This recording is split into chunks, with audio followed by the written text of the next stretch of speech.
Now, the Ministry of Home Affairs, Immigration, Safety and Security officially launched African Amnesty Month in the capital, urging citizens to voluntarily surrender illegal firearms, ammunition and explosives. Now, this campaign is not about punishment, but about protecting lives and restoring peace in our communities. During this month-long amnesty, individuals who surrender illegal weapons will not face prosecution, but once the grace period lapses, law enforcement will act firmly against those in possession of unlicensed arms. And to shed more light on this important initiative, and just to explain how the public can take part, we're now joined in studio by Chief Inspector Itetila Shapaka from the Namibian Police Force. Chief Inspector, it's always a pleasure having you in studio. Good morning. Good morning to you, Ndapo. Good morning, Namibia, and many thanks for having me. Yeah, it's been a minute. You've been a very busy man, right? Yeah, it's been ages, really. I think last year. Last I'm not year. so sure. Yeah, so Happy New Year, Merry Christmas, all that. Very interesting indeed. Thanks for inviting me. All right, Chief Inspector, just to get into it, can you just briefly explain, I know I did touch on it, but perhaps in layman term, what the African Amnesty Month is all about and why it's being launched at this particular time? All right. When you look at the Africa Amnesty Month, you are looking at a concerted effort across the whole continent. Now, how did the Africa Amnesty Month come about? In Addis Ababa 2017, the heads of states and government agreed to silence guns by 2020. Now, remember, this initiative started back then, and then a follow-up meeting was then held in Johannesburg, South Africa, that is in 2020, which they further agreed collectively to extend the Amnesty Month to 2030. And that is now why we have launched it.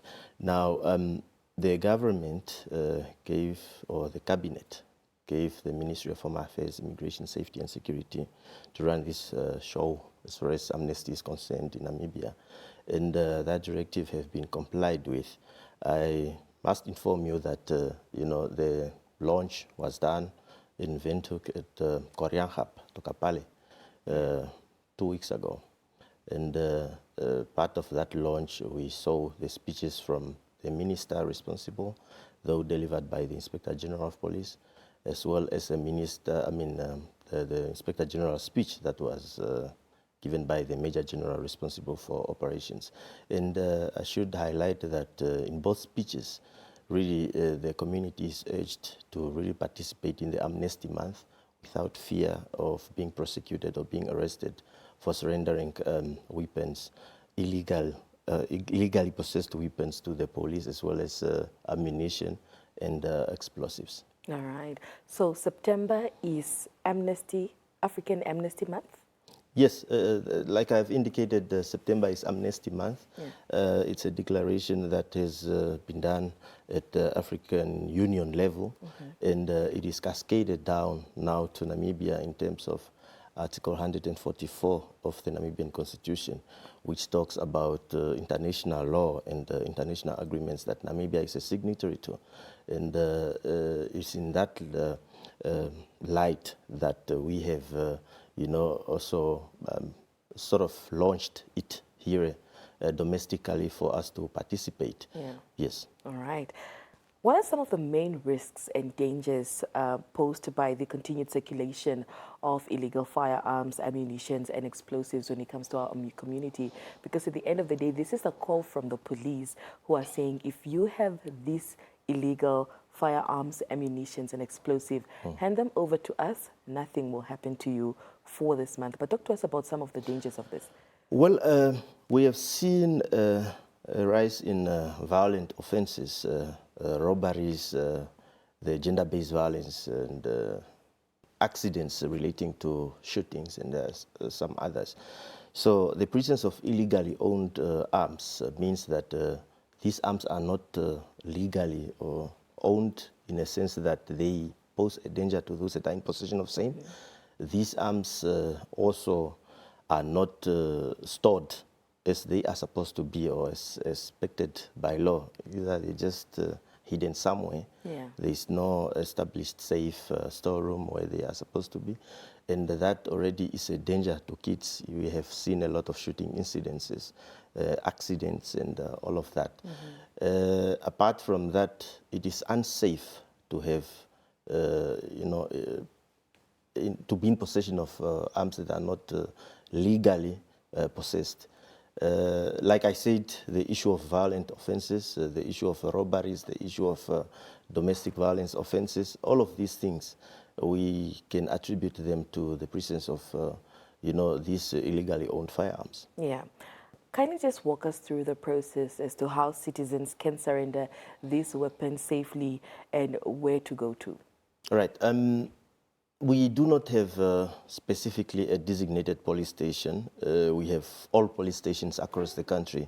So by implication, that means any police station can be a recipient of these illegally owned firearms. So the citizenry, the general public, is encouraged to go to any police station and surrender their weapons there. Now, if it relates to explosives, we always encourage the public not to touch it or rather report it. So let's rather, call the nearest police station so as to, dispatch a team to go and do proper inspection and ascertain whether or not it can be removed, or we need experts who can come and disarm same and, bring it over to the police station. So the idea or the general rule is to, hand over the illegally owned weapons, arms, ammunition, as well as explosives or armaments or artifacts that we have gotten from the war. You remember at some point in time, we were in the liberation struggle, and some people are still in possession of these arms. And I can also, with confidence, tell you that some of them have been sold from one person to another, or inherited, or they just found them. You bought a property, and all of a sudden, here are some arms. You're in a construction, and here is arms that are buried. So now is the time that one can confidently hand it over to the police without fear of prosecution. Without fear of prosecution, even if the weapon has perhaps been used in because an look, incident? The idea is the weapons. We want a safer future. We do not want to look at people and how they acquired them. The illegal possession will not be dealt with.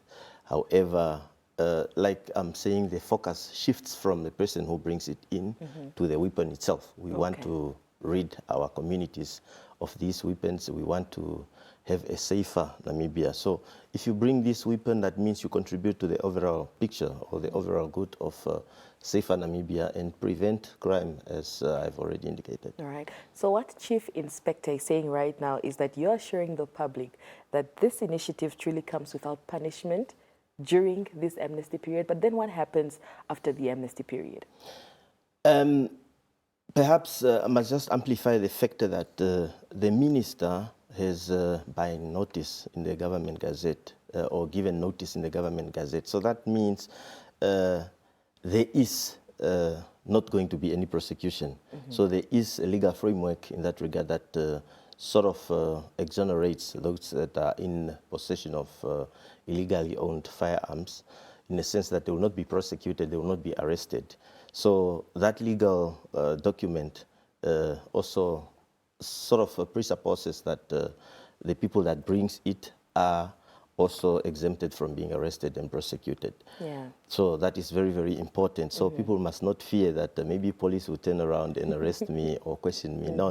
It's a no questions asked policy that we have employed out there. So now what is also important is, after we do not surrender our weapons during this period, we will go back to the domestic legislation, which is the Arms and Ammunition Act. Now, the Arms and Ammunition Act provides that one might not be in possession of an arm without a license, or an explosive or an armament without a permit. So you will be prosecuted, you will be arrested, and face severe punishment as imposed in the act that I just mentioned. All right. Is there anything else that you'd like to bring to our attention with regards to the African Amnesty Month? Yes, indeed. You really want to urge the general public to play their part. Yeah. Let us do it for our children to obviously prevent accidental shootings and all of these things that leads to fatalities or death. Let us do it for ourselves to rid ourselves of that burden of being in possession of an illegally owned arm. Let us do it for our families, not to be targeted by criminals for, if they know there is some guns in there, they will target you. And let us also do it for our community, for the greater good, to make sure that we rid ourselves of these illegally owned and break the cycle of violence and fear out there, and also to contribute to the overall picture of a safer Namibia and prevent crime, obviously. All right. Well, Chief Inspector, thank you so much for joining us. We're definitely taking your word for it, and I'm sure your message is heard loud and clear to the members of the public. Thank you so much for joining us. Thank you so much for having me, Ndabewa. All right. Chief Inspector Itatila Shapaka from the Namibian Police Force joining us this morning, talking to us about the African Amnesty Month, which is this September. So if you find yourself with illegal firearms, ammunition, and explosives, please do surrender them to the Namibian Police Force. And if you find yourself in a position where you feel like you're not comfortable with touching some of these explosives, yes, do not touch them. Report it to the Namibian Police Force and they will definitely come deal with it. So if you're finding yourself in this position, you have the whole of September